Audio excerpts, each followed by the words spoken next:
It's my pleasure this evening to be joined by first-year coach here at Southwestern Christian University, Brandon Rollins.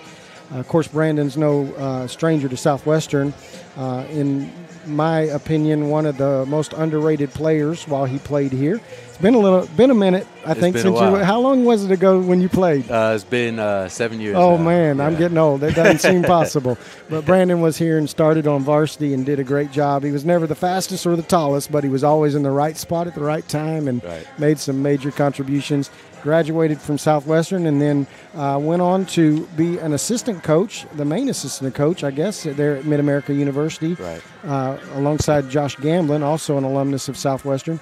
I couldn't remember if you actually played with Josh while you were here. Was he already? Had he already? Yeah, 2 years. Yeah, 2 years. Two good years. Yeah, and so it was. Those guys formed a good friendship and partnership while they were here. So, like I say, it's my pleasure to introduce him to you, our listening audience tonight, as the head coach here at Southwestern. So, tell us a little bit, Brandon, about you to start off with. I know you're married and have he has the cutest girl in the gym when his little daughter's here. So tell us about you and your wife and your daughter, and just give me a little background. Then we'll talk some basketball. Been married going on 5 years this summer. Daughter's 1. She's definitely a ball of energy. Every time she's here, she's trying to run on the court. That's for sure. Run on the court and see me, and it's a blessing for her to run in my arms, no matter what the score is at halftime. I have to have that. It definitely balances me back out immediately. Yeah, that's awesome.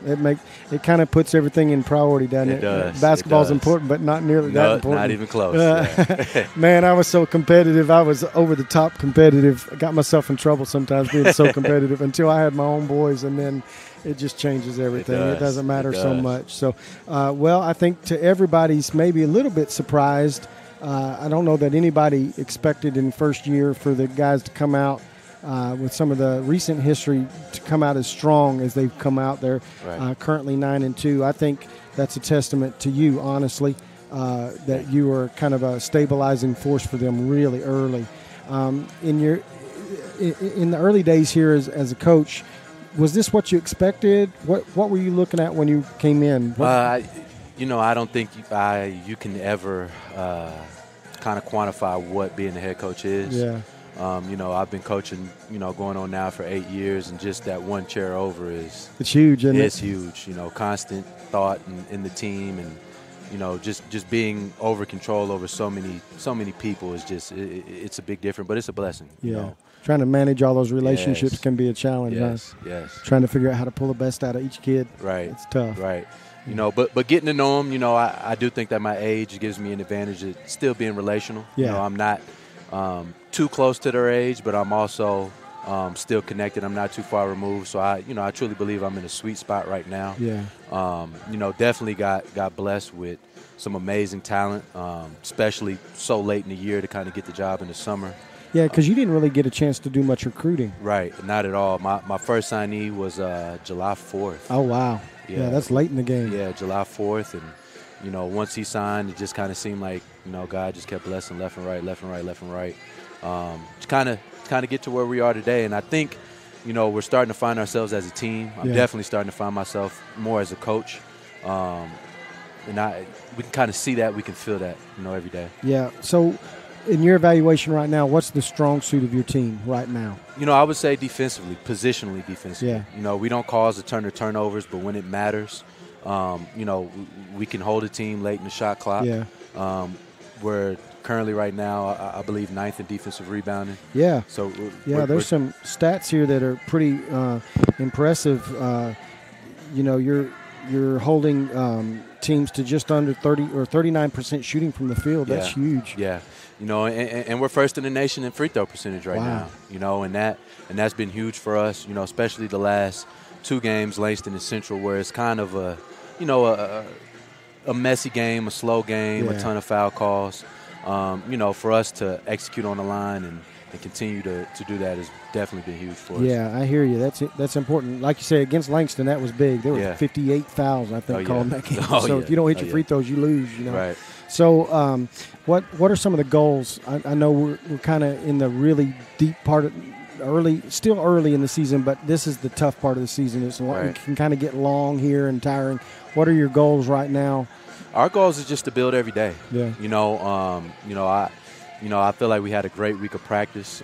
Just continuing to find ourselves and know what we are. Yeah.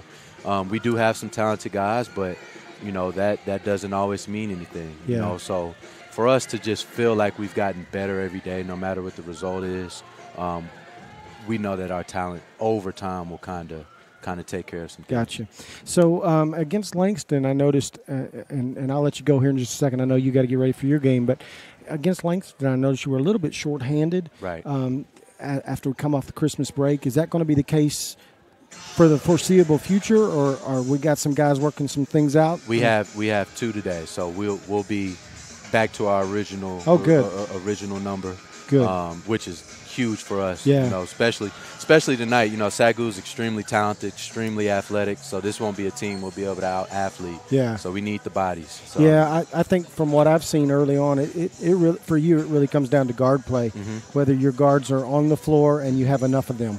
If one of them gets in foul trouble, there's some situations that you don't match up well. So your main guards have to stay on the floor and be active. So, well, man, it's been a pleasure to watch early on. I watched the first couple games. I think what made me proud was not the wins. It was the way you won, and I could see you trying to shape culture. Yes. There was some attitudes in the first game, first couple games actually. Yeah. And although we still see flare-ups occasionally, it doesn't seem to be what it was, which was the first 3 or 4 games. It was like every game we were getting 2 technicals or something like that on players just mouthing off. Right. And it seems like you've got I'm not saying they won't show up as a 19-year-old kid and do it again, but I think that's what's made me proud is I see you kind of getting a handle on it and letting them know that that's not what this team is going to be about. Right. And I appreciate that. I appreciate that. That's what it's about.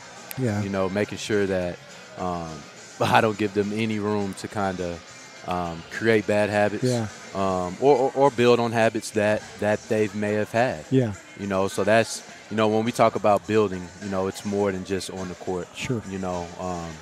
So we're headed in the right direction. You're making men out of them, and they've got you're setting them up to be successful in life, not just on the basketball floor. Yes, sir, and sometimes we're getting our own way a little bit. Yeah. So, well, man, good luck to you. It's a pleasure to have you on board. I'm so glad when I found out that you were going to be the head coach here. I was thrilled. My only regret is that I don't have a son playing basketball here right now. I wish you did. You have one that can shoot it for sure. He's got 1 year eligibility left. I keep bugging him, but he's about to get married, so I don't think he's coming back. His mind's on something else right now. I know how that goes. He's got to make some money, but he certainly has a high regard for you. Got to spend some time with you here and at Mid-America. But, man, it's a pleasure to have you, and I'm looking forward to a great, not just season, but a great career here, however long that may be, and wherever the Lord leads you. I know that when it's all said and done and the day is over, you'll have left an impact on some kids, and that's what it's all about. So good luck to you, man, and we'll be rooting for you. All right, thank you. Well, that was Coach Brandon Rollins here at Southwestern, head coach of the men's basketball team, and